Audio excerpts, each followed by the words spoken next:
गया खाली हाथ मगर ये दर्द साथ ही जाएगा। जाने किस दिन हिंदुस्तान आजाद वतन कहलाएगा। बिस्मिल कहते हैं हिंदू हूँ, फिर आऊंगा फिर आऊंगा, फिर आके ऐ भारत माँ तुझको आजाद कराऊंगा। जी करता है मैं भी कह दूं, पर मजहब से बंध जाता हूँ। मुसलमान हूँ, पुनर्जन्म की बात नहीं कर पाता हूँ। खुदा अगर मिल गया कहीं अपनी झोली फैला दूंगा। जन्नत के बदले उससे मैं पुनर्जन्म ही मांगूंगा। आदाब। आदाब। क्या काम है हमसे? हमारा नाम अशफाक उल्लाह खां वल शफीक उल्लाह खां है। वो सब तो ठीक है, पर तुम्हें हमसे काम क्या है? हम आपसे ये जानना चाहते हैं कि आपके पीछे पुलिस क्यों पड़ी है? राम, कुछ नए लड़के हमारे साथ काम करना चाहते हैं। मुझे नहीं लगता कि उन पर भरोसा किया जा सकता है। आप क्या सोचते हैं? तुम ठीक कहते हो अशफाक, भरोसा इतनी जल्दी नहीं किया जा सकता।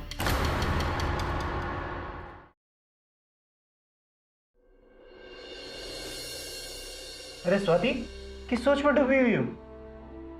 मैं ये सोच रही थी कि अशफाक की बिस्मिल से दोस्ती का पता उनके घर वालों को लग चुका था। वह इनकी दोस्ती ऐसी हुई कि दिन रात का साथ हो गया। अशफाक और बिस्मिल आर्य समाज मंदिर में घंटों बैठे रहते, किताबें पढ़ते, बहस करते और मंसूबे बनाते। बस दिन रात यही चलता रहता था उनके बीच। अरे यार, स्वाति जो पूछ रही है वो बताना। हाँ, एक बार अशफाक उल्लाह खां को जबरदस्त बुखार आया। दिमागी बुखार ऐसा था कि वो बेहोश हो गए, और जब जरा होश आता तो राम राम की आवाज लगाते। राम राम की आवाज लगाते थे? हाँ, मुसलमान होकर वो राम राम की आवाज़ें क्यों लगाते थे? अरे भाई, राम भगवान की आवाज नहीं लगाते थे, वो बल्कि राम प्रसाद बिस्मिल को पुकारते थे। ओ। राम राम राम। या मेरे मौला, बुखार मेरे बच्चे के दिमाग पे असर कर गया है और वो ऑल फॉल बके जा रहा है। ए मेरे परवरदिगार आलम, मेरे बच्चे को शिफा दे। लल्लू खां, जरा देखो तो सही, अच्छू मियाँ के मुंह से क्या गजबनाक आवाजें अदा हो रही हैं। कहीं कोई असर तो नहीं हो गया? ओह, अब मैं समझा। आजकल अच्छू मियाँ और राम प्रसाद बिस्मिल में खूब छन रही है, और ये हजरत उन्हें राम कहते हैं। इसका मतलब ये है इस लम्हा ये राम प्रसाद बिस्मिल को पुकार रहे हैं। जी अस्सलाम वालेकुम। वालेकुम अस्सलाम। जी, बाहर कोई जनाब अच्छू भैया को ढूंढ रहे हैं। मैंने उन्हें बताया कि अच्छू भैया बीमार हैं, लेकिन तब भी कह रहे थे कि कुछ पल के लिए उनसे मिलवा दे। कौन है, कहाँ से आए हैं, कुछ तो पूछा होता। जी, वो कह रहे थे कि कह दो बिस्मिल आया है। बिस्मिल मतलब राम प्रसाद बिस्मिल? जी। अम्मी, आप उन्हें बुला लो, हम दोनों पर्दे में चले जाते हैं। ठीक है, उन्हें भीतर ले आओ। जी।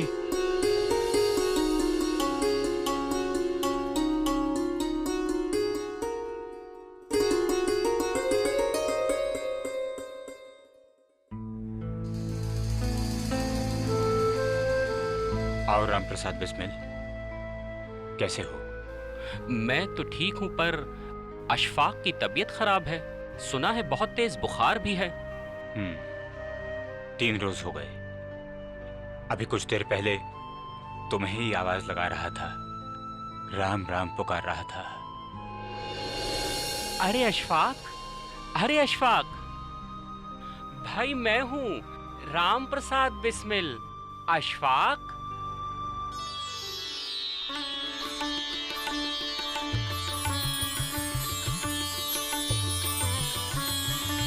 कैसी तबीयत है अब आपकी? अशफाक, तुम उठो नहीं, लेटे रहो, आराम करो। राम प्रसाद बिस्मिल यहीं है, हम सब यहीं हैं।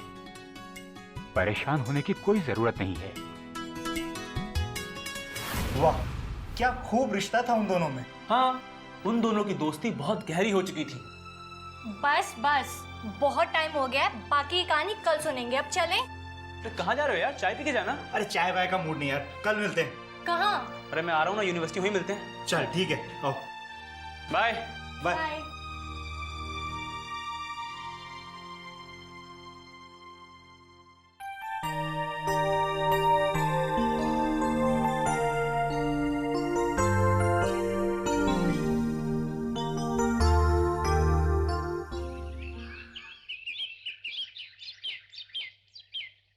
आधा घंटा हो चुका है हमें यहाँ बैठे हुए। जानिए अशरफ कितना और टाइम लगाएगा अभी आने में। अरे यार आता ही होगा, लाइब्रेरी गया है अपनी काम की किताबें ढूंढने के लिए। पर तुम्हें तो मालूम है कि लाइब्रेरी में कितना वक्त लगता है, और अपनी लाइब्रेरी का हाल भी क्या है जानती हो तुम। मुझे तो ना डर है कि कहीं ये बंदा बागियों को पढ़ते पढ़ते खुद बागी ना बन जाए। अरे नहीं यार, ये सीधी सी फैमिली का सीधा सा बंदा है। इसका बाप गांव में खेती बाड़ी करता है, बड़ा भाई दुबई में ड्राइवरी करके छोटे भाई के लिए पैसे भेजता है कि पढ़ लिख करके छोटा भाई अच्छा इंसान बन जाएगा और बच्चों के अच्छे घरों से रिश्ते आने लगेंगे। ये भी कम बड़ी बात नहीं है यार। आजकल ऐसे भाई कितने कम होते जा रहे हैं ना, लोग कितने मतलबी हो गए हैं। और अशरफ का बड़ा भाई तो सचमुच।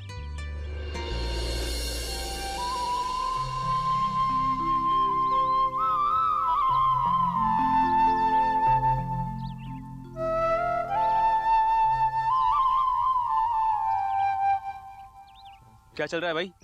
तुम्हारा इंतजार हो रहा था और तुमने आने में इतनी देर कर दी, इसलिए मनी मन तुम्हें गालियां भी दे रहे थे। लाइब्रेरी में इतनी देर लगा दी, कोई काम की किताब मिली क्या? हाँ यार, एक बहुत अच्छी बुक हाथ लगी है। इसके अंदर 1925 के आसपास मुल्क में जो रेवोल्यूशनरी एक्टिविटीज हुई थी उनके बारे में पूरी इन्फॉर्मेशन। मतलब कैसे रिवोल्यूशनरी एक्टिविटी? जैसे 1923 से लेकर 1924 के बीच में छचिंदर नाथ सान्याल उत्तर प्रदेश के कुछ शहरों के अंदर लोगों से जाके मिल रहे थे और पार्टी का काम फैला रहे थे। उसी तरह योगेश चंद चटर्जी भी बनारस से कलकत्ता, कलकत्ता से लखनऊ, अहमदाबाद जाके लोगों से मिल रहे थे। बिस्मिल भी अपने तौर पर इटावा, मेरठ, झांसी, बनारस और न जाने पता नहीं कितनी जगह जाकर लोगों से मिल रहे थे। 1924 के आखिर में इन लोगों ने यह तय किया कि हम लोग अलग अलग रहकर एक जैसे काम को अंजाम दे रहे हैं। फिर उन्होंने ये सोचा क्यों ना हम एक साथ होकर इस काम को अंजाम दें। इसी सोच का नतीजा ये था कि इन लोगों ने हिंदुस्तानी प्रजातंत्र संघ की बुनियाद रखी। एक साथ मिल बैठ करके उन लोगों ने पहला काम कौन सा किया जिसका उन्होंने नोटिस लिया? उन लोगों ने द हिंदुस्तान रिपब्लिकन पार्टी के नाम से पीले कागज पर अपना पैगाम छपवाकर पूरे मुल्क में बंटवा दिया। इससे पूरे मुल्क में खलबली मच गई। ये पैगाम 28 से 31 जनवरी 1925 के बीच लाहौर, दिल्ली, अहमदाबाद, कलकत्ता, बनारस जैसे सारे अहम शहरों में बंटवाए गए। सब लोग हैरान थे कि ये कौन है जो पूरे मुल्क में काम कर रहे हैं।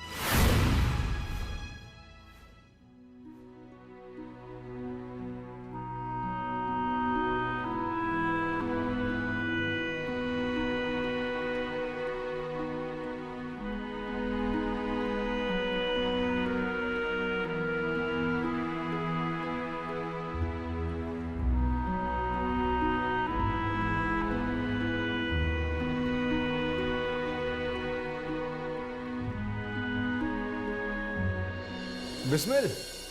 अरे आओ भाई अशफाक आओ। अरे कैसे हो भाई? बस सब कुशल मंगल है, आप सुनाइए। हाँ, अरे वाह वाह, लगता है खाना वाना सब बना लिया है। तो आराम से बैठ के किताब पढ़ रहे हो? नहीं नहीं, ऐसी कोई बात नहीं है। सच बात तो ये है कि घर में कुछ खाने को है ही नहीं, तो सोचा कुछ किताब पढ़ के समय व्यतीत किया जाए। अरे वाह, ये इतना अच्छा लैम्प कहाँ से मिला तुमको? अरे मिलता कहाँ से, परसों जो डकैती मारी थी वहीं से उठा लाए। लेकिन वहां तो अंधेरा कर दिया ना। बिस्मिल, ये बात तुम्हारे किरदार से किस कदर मुख्तलिफ है? अशफाक, तुम तो जानते हो कि ये डकैती हमने मजबूरी में डाली है, और तुम्हें तो हमारी मजबूरी पता है ना। खैर ये सब छोड़ो, ये बताओ कि शहर कोतवाल को हमारे इस पर्चे के बारे में इत्तला हुई कि नहीं? सारी कोतवाली और खुफिया पुलिस महकमे को पाला मार गया है ये पीला पर्चा। पंदू पनवाड़ी बता रहा था कि सीआईडी वाले पूछ रहे थे कि हमारे मोहल्ले में कौन खुराफाती पढ़ा लिखा है। अच्छा, तो इसका मतलब हमारे पर्चे पर चर्चा हो रही है। तुम्हें हैरानी होगी कि अभी तक वो पर्चा मेरे हाथ नहीं लगा है। मैं तो इनसे उनसे इसके मुताल्लिक पूछ रहा हूं। अगर तुम्हारे पास कोई कॉपी पड़ी है तो मुझे दिखाओ। बिल्कुल, तुम्हें पर्चा देखना है? हाँ, रुको 1 मिनट। लेकिन अशफाक, ये पर्चा तो हिंदी में है। तुम हिंदी पढ़ तो लेते हो ना? हाँ भाई, पढ़ लेता हूँ, लेकिन अभी स्पीड थोड़ी सी ऐसी ही है, लेकिन कोशिश करता हूँ। दी रेवोल्यूशनरी पार्टी। अशफाक जरा ऊंचा पढ़ो, जरा देखूं तो कि तुम्हें कितनी हिंदी समझ में आती है। उथल पुथल से नया सितारा उगता है। पीड़ा और मुश्किलात के बाद एक नए जीवन का जन्म होता है। भारत का जन्म हो रहा है। नौजवान भारतवासियों, अपने भ्रम को उतार फेंको और हौसले के साथ असलियत का सामना करो। मुश्किलात और कुर्बानियों से हिचको मत। अब और बहकावे में मत आओ। अमन चैन तुम्हें मिलने से रहा। शांतिपूर्ण तथा कानूनी तरीके से भारत को आज़ादी मिलने से रही। विदेशियों को भारत पर प्रशासन करने का कोई हक नहीं है, इसलिए उनकी हुकूमत नामंजूर की जानी चाहिए और उन्हें भारत से खदेड़ देना चाहिए। भारत के क्रांतिकारी ना तो आतंकवादी हैं, ना अराजकता अशफाक, अराजकता। अच्छा, अराजकतावादी। उनका आतंक सिर्फ आतंक के लिए नहीं है और ना ही वो मानते हैं कि आज़ादी सिर्फ आतंक से मिल सकती है। क्रांतिकारी इसे कभी नहीं भूले कि किसी भी राष्ट्र का निर्माण उन हजारों अनजाने देशवासियों की कुर्बानी से होता है जो अपने सुख, स्वार्थ, जीवन और अपने अजीजों की जिंदगी से ज्यादा अपने राष्ट्र के हक की परवाह करते हैं। विजय कुमार, अध्यक्ष, केंद्रीय समिति, हिंदुस्तानी रिपब्लिकन पार्टी। बिस्मिल, ये विजय कुमार कौन है जिसके नाम पर ये पीला पर्चा जारी हुआ है? अशफाक, ये एक फर्जी नाम है। हुकूमत को गुमराह करने के लिए नामकरण किया गया है। वाह वाह वाह, यानी खुफिया पुलिस महकमा उस नाम की तलाश करता रह जाएगा और हम अपना काम करते रहेंगे। बिल्कुल। अशफाक, अगले हफ्ते एक और पीला पर्चा जारी होने वाला है। हाँ, इस बात की खबर मुझे लग चुकी है। मनमत लिख रहे हैं ना? हाँ, मनमत ही लिख रहे हैं। और ध्यान रहे, इस बात की किसी को कानो कान खबर ना होने पाए, और ये बात सिर्फ अपने तक ही रखना। हर राज इस पठान के सीने में दफन है। मजाल है कि किसी को खबर हो। शायद मुझे किसी को यकीन दिलाने की जरूरत नहीं है। मैं जानता हूँ अशफाक, मुझे तुम्हारे ऊपर पूरा यकीन है, और इंशाअल्लाह ये भरोसा कभी कमजोर ना होने पाए। आमीन। ये लो, अब मैं चलता हूँ। ठीक है, खुदा हाफिज। खुदा हाफिज।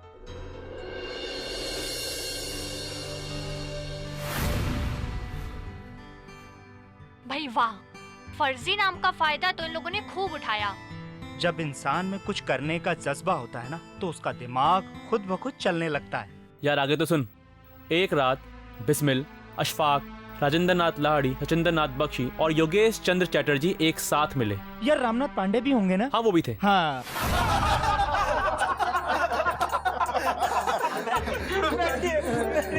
भाई, अब जरा ये हंसी मजाक से हटके कुछ असल मुद्दे की बात कर ली जाए। हाँ, बिल्कुल सही बोला आपने, बिल्कुल। हम असल मुद्दे की बात छोड़कर फालतू बातें करते रहते हैं और जाने अनजाने में हम कितना वक्त बर्बाद करते हैं। सचिंद्र दादा की बात से मैं सहमत हूँ।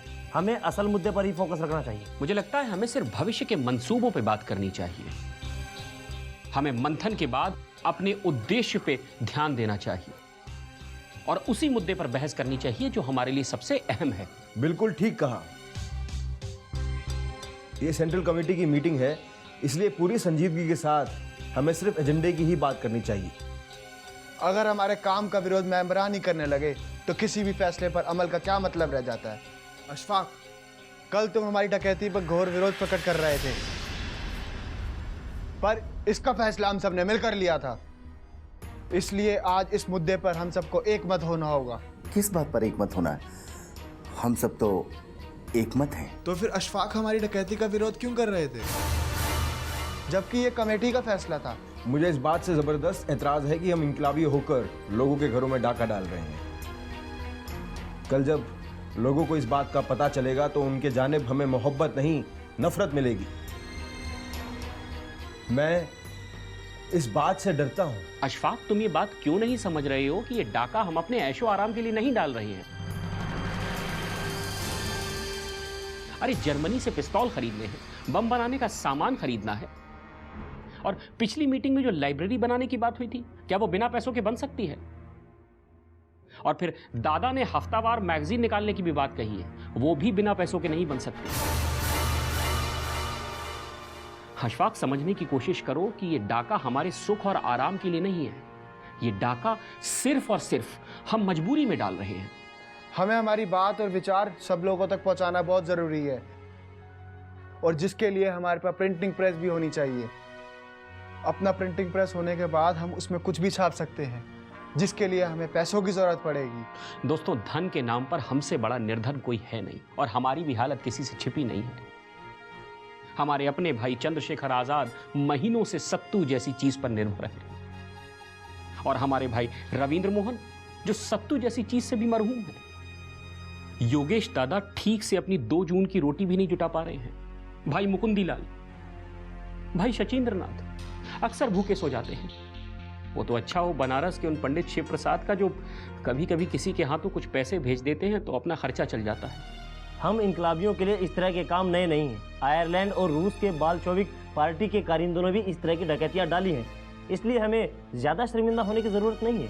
इस मजबूरी का एहसास तो मुझे भी है, लेकिन मेरी दलीलों को यहाँ किसी और तरीके से ही पेश किया जा रहा है।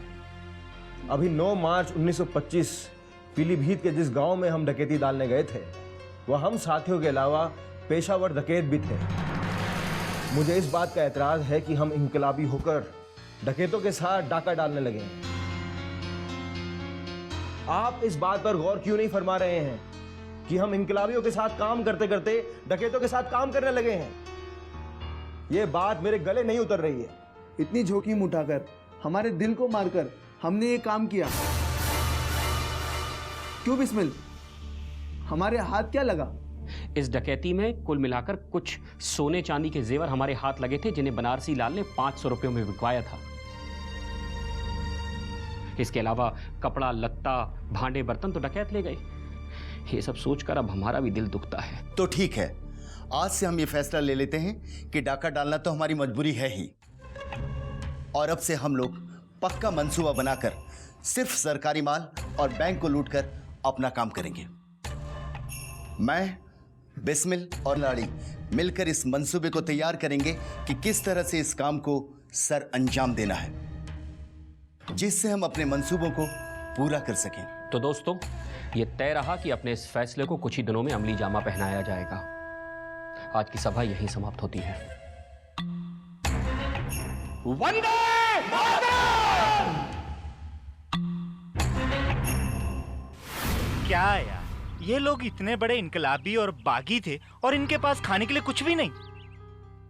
कमाल है यार, मैं तो कभी सपने में भी नहीं सोच सकती कि लोग इतनी परेशानियों में भी इतने बड़े बड़े काम कर सकते हैं। क्या गजब के जाबाज थे ये लोग, क्या कमाल का पागलपन और जुनून था। न रहने के लिए ढंग की जगह, न ही अच्छे तन पर कपड़े, न ही आने जाने के लिए कोई साधन, और न ही जेब में कोई पैसा, और न ही खुलकर बात करने के लिए कोई जगह।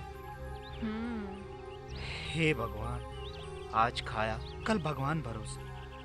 क्या जिंदगी थी यार इन दीवानों की। बिस्मिल अपनी डायरी में लिखते हैं कि हम सब पर कुछ ना कुछ कर्ज था। हमारे पास एक जोड़ी कपड़े के अलावा दूसरा जोड़ी कपड़ा नहीं था। हम रात को उसी कपड़े को धोते और अंगोछा बांधकर उनके सूखने का इंतजार करते। जब भूख बहुत बेचैन कर देती तो हम आबादी वाली जगह में जाकर अपने आप को विद्यार्थी बोलकर खाना मांगते। यह सचमुच ये रोंगटे खड़े कर देने वाली बात है। हमारे इतने ग्रेट रिवॉल्यूशनरीज कितनी तकलीफें उठाई देश को आजाद कराने के लिए, अपने आप को गुलाम बना दिया उन्होंने। ये बात भी कितनी भयानक है कि ये लोग डाके तक डालने पर मजबूर हो गए, जबकि इनके आदर्श कितने महान थे। क्या कुछ करने पर मजबूर हो गए ये लोग। ये लोग एक एक पैसे का सत्तू खाकर गुजारा करते थे। बिस्मिल ने जिन युवकों की पढ़ाई छुड़ाकर अच्छे फ्यूचर की बात कहकर अपने साथ लगाया था, वो भी आपस में बात करने लगे थे कि बुरे फंसे। वो भी इस रोज रोज की भूख प्यास से छुटकारा पाना चाहते थे। अच्छा, तो घरों में डाका डालने वाली बात को छोड़कर सरकारी डाके वाली बात का क्या रहा? उनकी कई बैठकों में ये बात तय की गई कि सब लोग इस बात का पता लगाएं कि किस बैंक और सरकारी खजाने को आसानी से लूटा जा सकता है, जिसमें जोखिम भी कम हो और बड़ा खजाना हाथ लगे, ताकि मंसूबों को अमली जामा पहनाया जा सके। इसी तरह एक मीटिंग का जिक्र आता है जहां पर काकोरी ट्रेन पर डकैती की बात की गई और इस पर भरपूर चर्चा भी हुई थी। अच्छा, इसका मतलब काकोरी रेल डकैती पे इंकलाबियों ने पहले से मंसूबेबंद तरीके से चर्चा कर ली थी। तो और क्या, तुम क्या समझ रही हो? किसी दिन भी उठे और जाकर के चलती गाड़ी लूट ली? इस डकैती से पहले एक मंसूबा बनाया गया। सबने खूब तहकीकात की, आपस में हुज्जत हुई और फिर बिस्मिल के घर पे मीटिंग हुई और मीटिंग में पहले से ज्यादा इंकलाबी थे और चंद्रशेखर आजाद भी थे। साथियों, आज आप सबको यहाँ बुलाने का एक खास मकसद है। आज हमारे बीच हमारी ही तरह साहसी और आज़ादी के सिपाही, हमारे अपने भाई चंद्रशेखर आज़ाद मौजूद हैं। तो मैं इनसे गुजारिश करूंगा कि हमारी हौसला अफजाई के लिए, आज़ादी के लिए, इस देश के लिए, हम सबका मार्गदर्शन करने के लिए कुछ कहें। भाई चंद्रशेखर आज़ाद। शुक्रिया पंडित जी। भाइयों, जैसा कि आप लोग जानते ही हैं कि केंद्रीय समिति ने यह फैसला लिया है कि अब हम घरों में डाका नहीं डालेंगे, बल्कि बैंकों और सरकारी खजाने को लूटकर अपनी योजनाओं के लिए पैसों की कमी को पूरा करेंगे। इस सिलसिले में आपका कोई सुझाव हो तो बताइए। असल में हम लोग द्वारा डाली गई डकैतियों का जो तरीका रहा है, उसकी वजह से सरकार और पुलिस दोनों को भनक पड़ चुकी है कि ये काम कोई अलग तरह के डाकुओं का है। फिर तो हमारी पीली पर्ची की वजह से खलबली मची हुई है। इसीलिए तो सरकारी खजाने, बैंकों और माल गोदामों से पैसा लाने ले जाने में सरकार सक्रिय हो रही है। जहां बैंकों से पैसा ले जाने में पहले एक सिपाही होता था, आज 4-4 बंदूकधारी हैं। आप भी महसूस कर रहे होंगे कि डाकखाने में शाम के वक्त जब बिक्री और मनी ऑर्डर का पैसा खजाने के लिए रवाना किया जाता है तो और भी पहरे में भेजा जाता है। इसका मतलब कि खुफिया महकमे को किसी अनहोनी की भनक लग चुकी है। इसलिए वो और भी चौकन्ने नजर आ रहे हैं। लेकिन हम आर पार की लड़ाई के लिए तैयार हैं। अगर उनके पास बंदूकें हैं तो हमारे पास भी पिस्तौल है।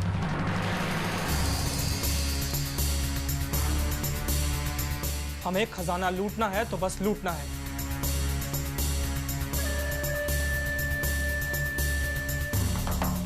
हमें पहले से ज्यादा होशियार रहना पड़ेगा और डरना बिल्कुल नहीं है।